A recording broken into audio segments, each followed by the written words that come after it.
नमस्कार, news on India में आपका स्वागत है। आपके साथ मैं धर्मराज सिंह। उत्तर प्रदेश में अब भ्रष्टाचारी पुलिस वालों की खैर नहीं है।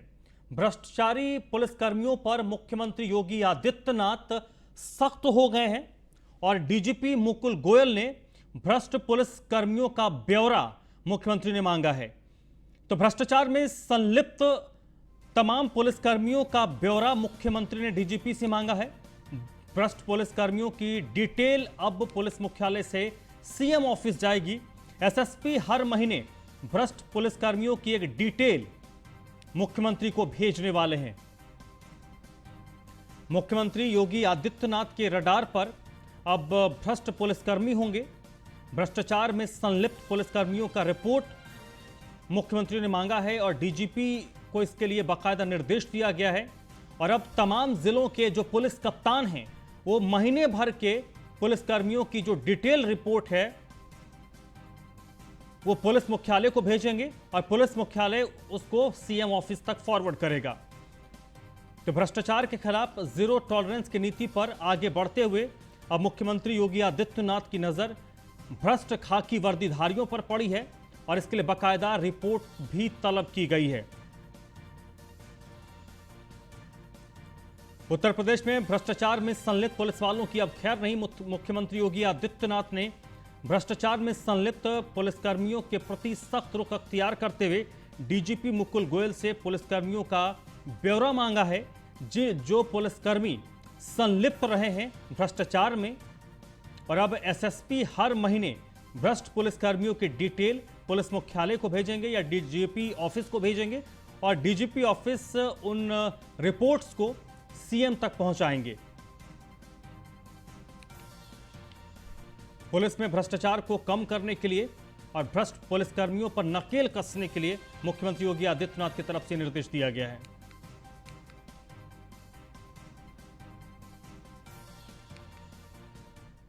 इस वक्त नीलेश चौहान मेरे साथ जुड़ चुके हैं इसी पर अपडेट के साथ। नीलेश, मुख्यमंत्री योगी आदित्यनाथ के इस निर्देश के बाद समझा जा सकता है कि अब भ्रष्टाचार में संलिप्त पुलिसकर्मियों पर मुख्यमंत्री की नजर पड़ी है?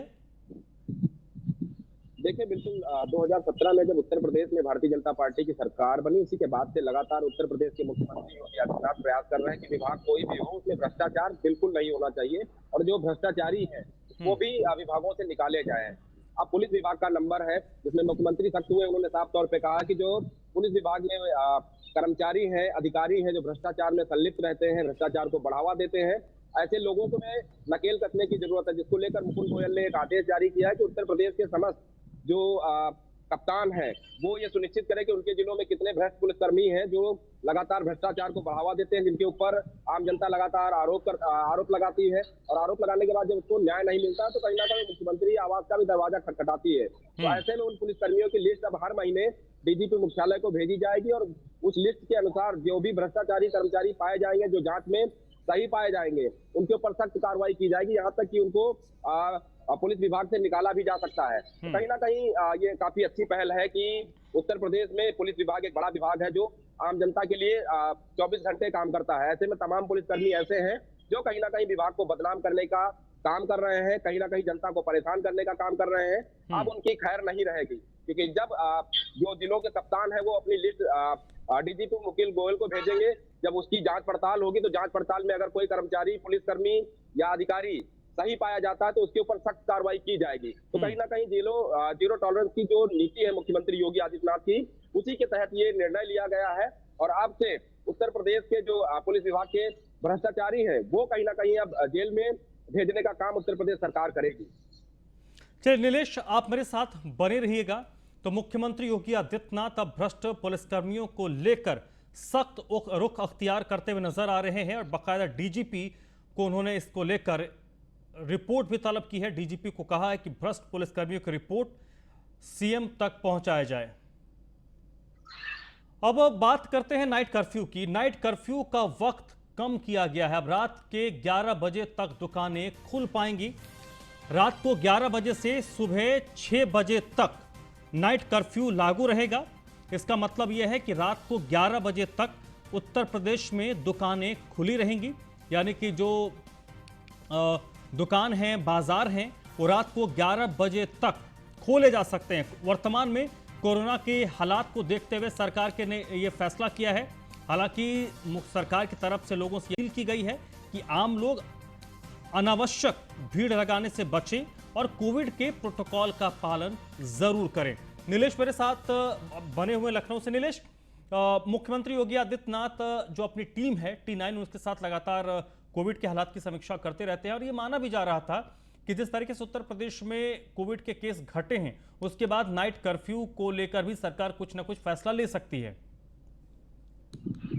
देखिए, बिल्कुल उत्तर प्रदेश सरकार ने एक बड़ा और अहम फैसला लिया है, क्योंकि जिस तरीके से नाइट कर्फ्यू जो 10 बजे से प्रभावी हो जाता था, अब उसमें ढील दी गई, 1 घंटे बढ़ाया गया। अब नाइट कर्फ्यू की अगर बात की जाए, 11 बजे से सुबह 6 बजे तक नाइट कर्फ्यू प्रभावी रहेगा। क्योंकि उत्तर प्रदेश में लगातार व्यापारियों की ये मांग थी कि जब 10 बजे दुकानें बंद हो जाती हैं, ऐसे में जो रेस्टोरेंट संचालक हैं, होटल संचालक हैं, उनको काफी नुकसान हो रहा है, क्योंकि वहां पर जनता नहीं पहुंच पाती है और 10 बजे दुकानें बंद हो जाती हैं। तो ऐसे में उनके नुकसान की भरपाई कराई जा सके और 11 बजे तक का उनको समय दिया गया है। तो कहीं ना कहीं ये कहा जा सकता है कि उत्तर प्रदेश के समस्त बाजार जो है, दुकानें हैं, शॉपिंग मॉल्स हैं या फिर होटल रेस्टोरेंट हैं, तमाम चीजों को 11 बजे तक ही खुलने की अनुमति रहेगी। इसके अलावा सरकार ने एक सख्त निर्देश और भी दिया है कि जो आम जनता है, आम नागरिक है, अगर वो बेवजह सड़कों पर घूमेंगे तो उनके ऊपर कार्रवाइयां भी सुनिश्चित कराई जाएंगी। बेवजह सड़कों पर ना घूमे, कोरोना का खतरा अभी टला नहीं है। इन तमाम चीजों को देखते हुए कोरोना गाइडलाइन का पालन कराने के निर्देश देते हुए साफ तौर पे कहा है कि 11 बजे तक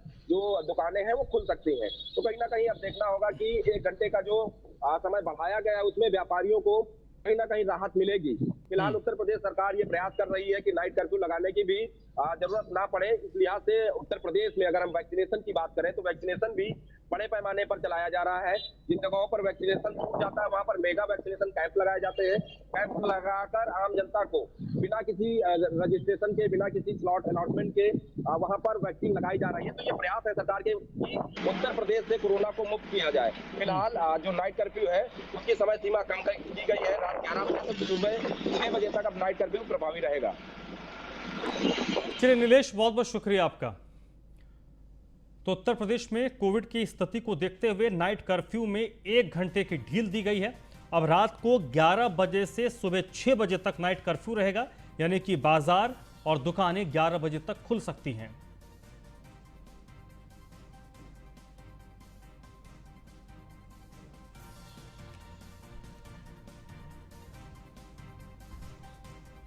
तो उत्तर प्रदेश में कोविड की स्थिति को देखते हुए सरकार ने यह फैसला किया है कि कोरोना कर्फ्यू, जो नाइट कर्फ्यू है, उसमें थोड़ी सी ढील दी जाए।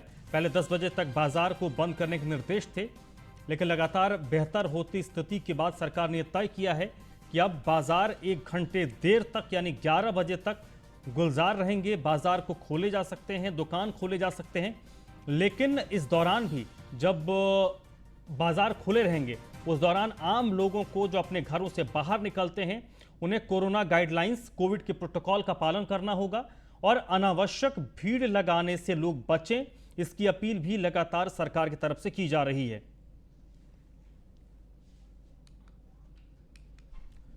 आज लखनऊ में बीएसपी के सुप्रीमो मायावती ने प्रबुद्ध वर्ग सम्मेलन को संबोधित किया। इस दौरान उन्होंने विपक्ष पर जमकर निशाना साधा। वहीं प्रबुद्ध सम्मेलन के बाद बीएसपी महासचिव सतीश चंद्र मिश्रा से खास बातचीत की हमारे संवाददाता एसके वाजपेयी ने।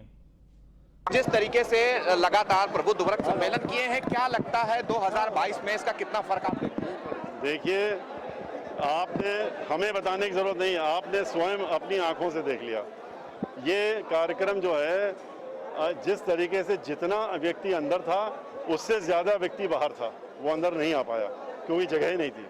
और ये दिखाता है कि कितना ज़्यादा दुखी होकर के इस सरकार से सर्व समाज के साथ में ब्राह्मण समाज खास तौर से, और वो जो है इकट्ठा हो गया और हमारे साथ में आया। आप हम अगर देखें, जिस तरीके से कल बीजेपी प्रदेश अध्यक्ष ने एक बात कही कि सपा और बसपा को वोट देना पाप है, इस पर क्या कहना चाहेंगे? देखिए, हम लोग तो पाप का इस्तेमाल करते नहीं, इसलिए क्योंकि जो पाप करता है वो पाप की बात करता है, तो हम लोग पाप करते नहीं, इसलिए हम लोग पाप की बात नहीं करते हैं।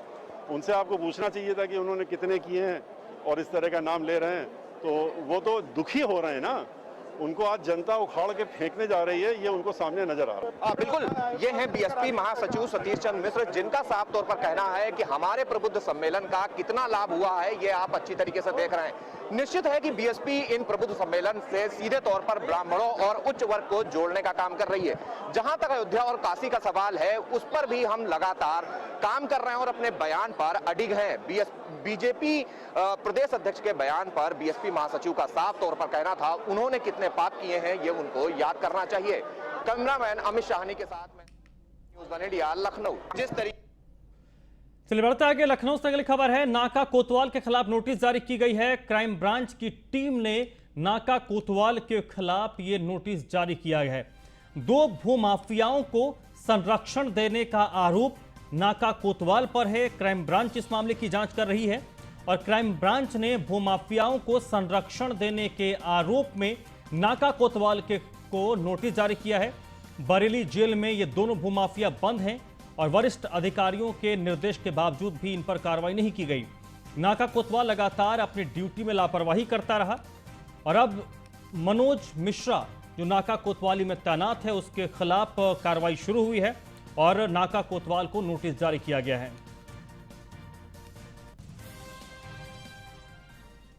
प्रतापगढ़ के जिला महिला मेडिकल कॉलेज में नवजात बच्चा बदलने को लेकर जमकर हंगामा हुआ है। बवाल बढ़ता देख अस्पताल कर्मियों को पुलिस बुलानी पड़ी। मौके पर पहुंचे सीओ ने किसी तरीके से समझा बुझाकर इस मामले को शांत कराया और दोनों प्रसूताओं के साथ नवजात का डीएनए टेस्ट कराने की बात कही है।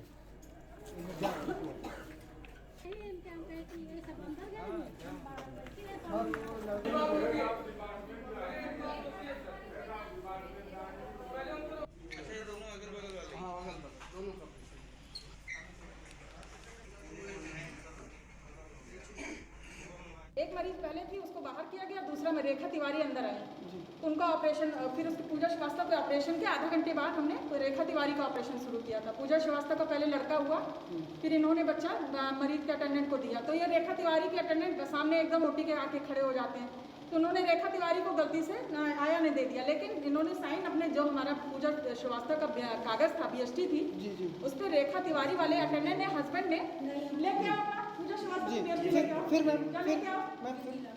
श्रीवास्तव के लड़का जो हुआ था, रेखा तिवारी वाले अटेंडेंट ने ले लिया, उनके हस्बैंड ने। एक मरीज को लेकर पूजा श्रीवास्तव को बच्चा पैदा हुआ।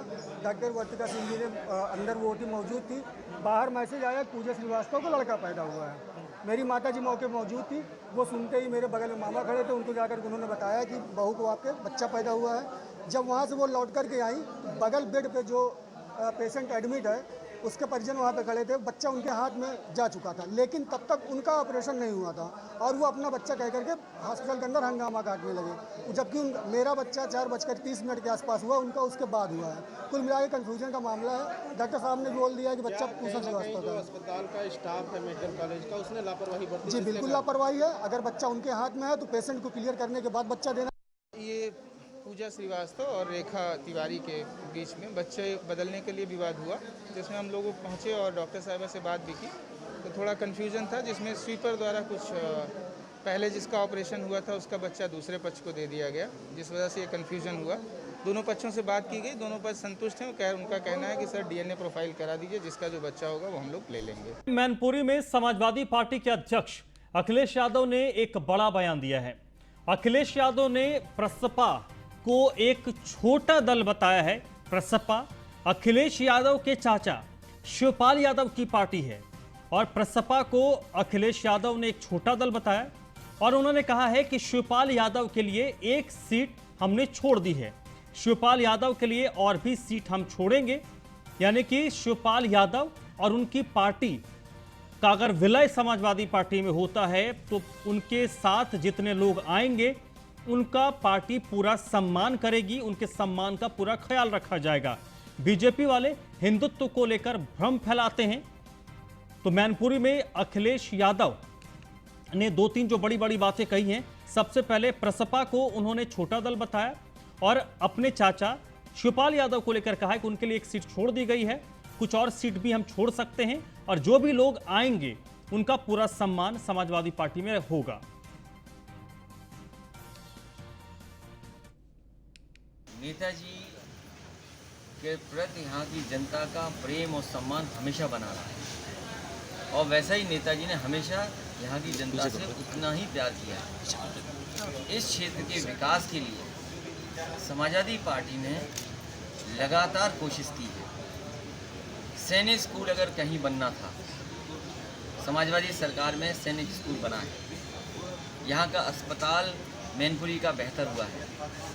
मैनपुरी के विकास में चाहे बिजली को ठीक करने का इंतज़ाम हो, सब स्टेशन बनाने का इंतज़ाम हो, तो मैनपुरी का समाजवादी सरकार में हुआ है। ये चौड़ी चौड़ी 4 लेन सड़कें बनी, बड़े पैमाने पर लैपटॉप बटे। मैं कई बार सफाई दे चुका हूँ, कई बार इस पर बात रख चुका हूँ। उनका छोटा दल है, उनका भी एक दल है, उस दल के लिए समाजवादी पार्टी सीट छोड़ेगी, उनका पूरा सम्मान होगा। बीजेपी के प्रवक्ता राकेश त्रिपाठी ने महापंचायत को लेकर तंज कसा है। राकेश त्रिपाठी ने ट्विटर के जरिए इस महापंचायत पर निशाना साधा है। अपने ट्वीट में उन्होंने लिखा है कि बच के रहना रे बाबा, बच के रहना, आंदोलन से कोई बैर नहीं, उपद्रव की तो कोई खैर नहीं। और उसके लिए बाकायदा उन्होंने एक कैरिकेचर भी शेयर किया है। ये राकेश त्रिपाठी का ट्विटर हैंडल है और ये उन्होंने ट्वीट किया है। और बाकायदा राकेश टिकैत, राहुल गांधी, अखिलेश यादव और मायावती को इस ट्वीट में राकेश त्रिपाठी ने टैग भी किया है। महापंचायत को लेकर तंज कसा है राकेश त्रिपाठी ने, कहा है कि आंदोलन से कोई बैर नहीं, उपद्रव की तो खैर नहीं।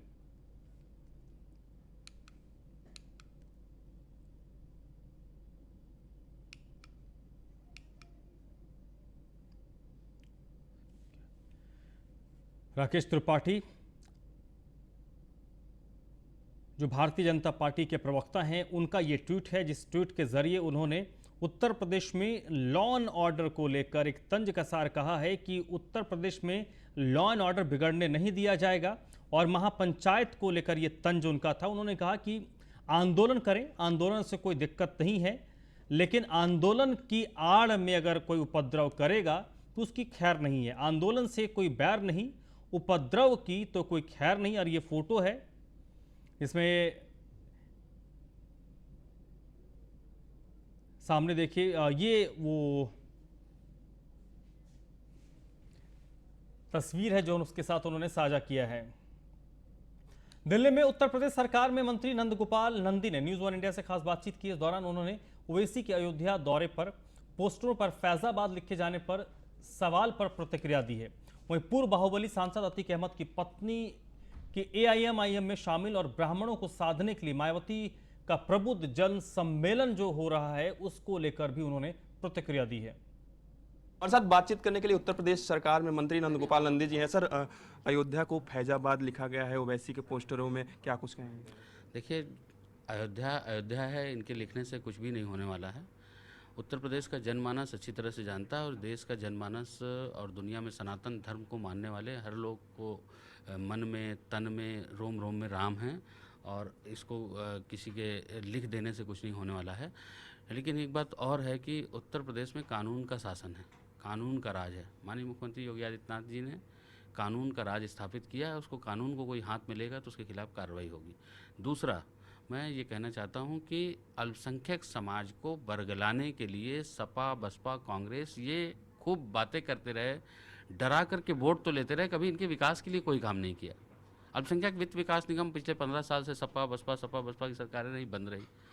कांग्रेस भी इनसे वोट तो लेती रही, इनके विकास के लिए कोई काम नहीं किया। स्कूटर बनाने का काम करे अल्पसंख्यक समाज का बच्चा, पंचर बनाने की दुकान करे, टायर की दुकान करे, केवल यहीं तक सीमित रहे। हमने उन बच्चों को एक हाथ में कुरान तो दूसरे हाथ में लैपटॉप, हमने उनको आधुनिक शिक्षा के लिए गणित, विज्ञान ऐसी किताबें दे करके, NCERT की किताबें दे करके उनको आधुनिक शिक्षा और समाज की मुख्य धारा से जोड़ने के लिए उनको एजुकेशन लोन भी दिया है। हमने उनको व्यापार करने के लिए भी लोन देने का काम किया है। ये 15 साल से बंद पड़ी स्कीम थी जिस पर हमने काम किया। नंदिनी का साफ तौर पे कहना है कि मायावती जो चुनाव आ रहे हैं इस वजह से ऐसे चीजें की जा रही हैं। वीडियो जर्नलिस्ट लोकेश के साथ पीयूष तिवारी, नई दिल्ली। और चलिए बढ़ते आगे, बात कुशीनगर की करते हैं, जहां पर पूर्व प्रधान के घर पर ईंट पत्थरों से हमला किया गया और इस हमले का जो वीडियो है वो अब वायरल हो रहा है। वर्तमान प्रधान से चुनावी रंजिश को लेकर पूर्व प्रधान का विवाद था और इसी को लेकर घर पर ईंट पत्थरों से हमला किया गया। दोनों तरफ से इस पत्थरबाजी में कई लोगों के घायल होने की भी खबर है। इस पथराव में पूर्व प्रधान के भाई को चोट आई है, जिसकी हालत काफी नाजुक बताई जा रही है। पटहेरवा थाना इलाके के माधवपुर के टोला मिर की यह घटना है, जहां पर पूर्व प्रधान और वर्तमान प्रधान के बीच चुनावी रंजिश को लेकर ये बवाल शुरू हुआ और पूर्व प्रधान के घर पर ईंट पत्थरों से जबरदस्त हमला किया गया।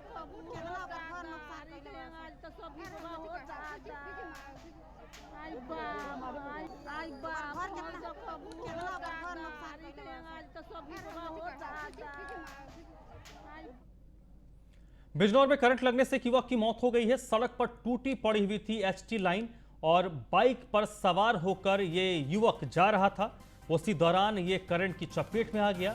पुलिस शव को अपने कब्जे में लेकर अब मामले की जांच कर रही है। बिजनौर के थाना नेहटोर के महमूदपुर बुजुर्ग का ये मामला है, जहां पर एसटी लाइन सड़क पर गिरी हुई थी और बाइक सवार उससे गुजर रहा था और वो चपेट में उसकी आ गया। चित्रकूट में एक देवर और भाभी का शव मिलने से हड़कंप मच गया है। फांसी पर देवर का शव लटका था, जबकि भाभी का शव चारपाई पर मिला है। परिजन इन दोनों की हत्या की आशंका जता रहे हैं। फिलहाल घटना की जानकारी के बाद पुलिस मौके पर पहुंची है और मामले की छानबीन कर रही है। चित्रकूट के शहर कोतवाली इलाके के कसाई गांव का ये मामला है।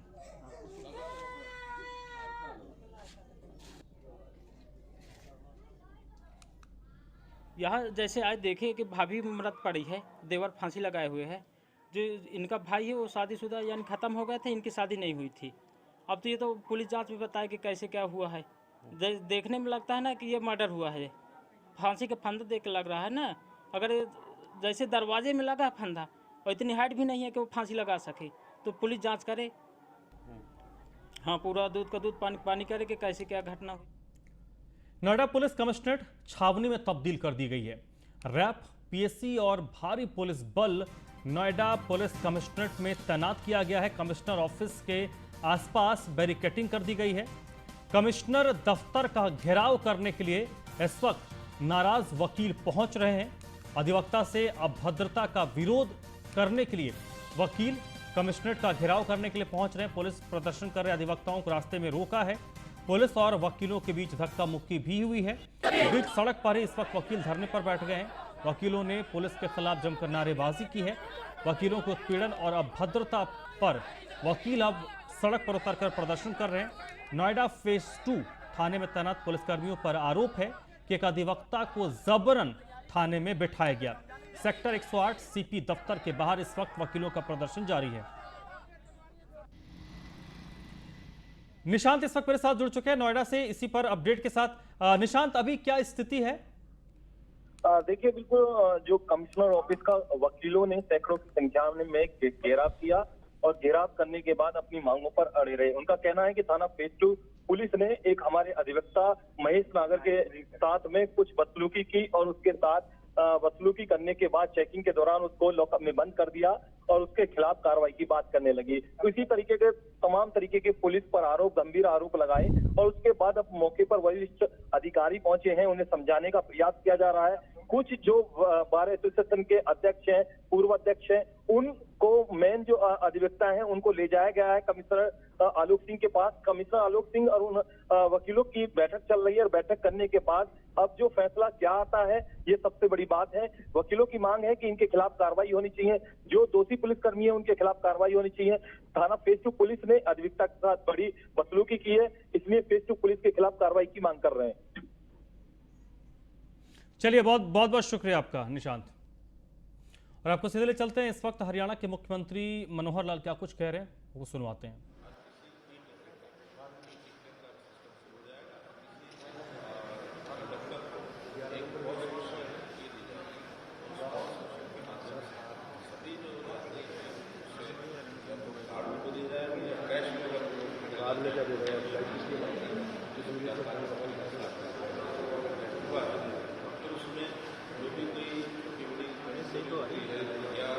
को हमें मैनेजमेंट करने में कोई पैसेंजर की ज़्यादा आ रहे हैं उसका रिशेड्यूल करना है, इन सारे विषयों को चेक हो जाएगी।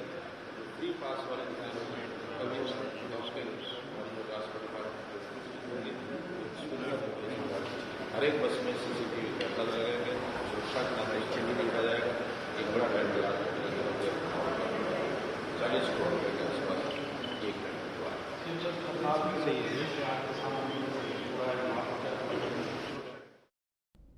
इस बुलेटिन में फिलहाल इतना ही।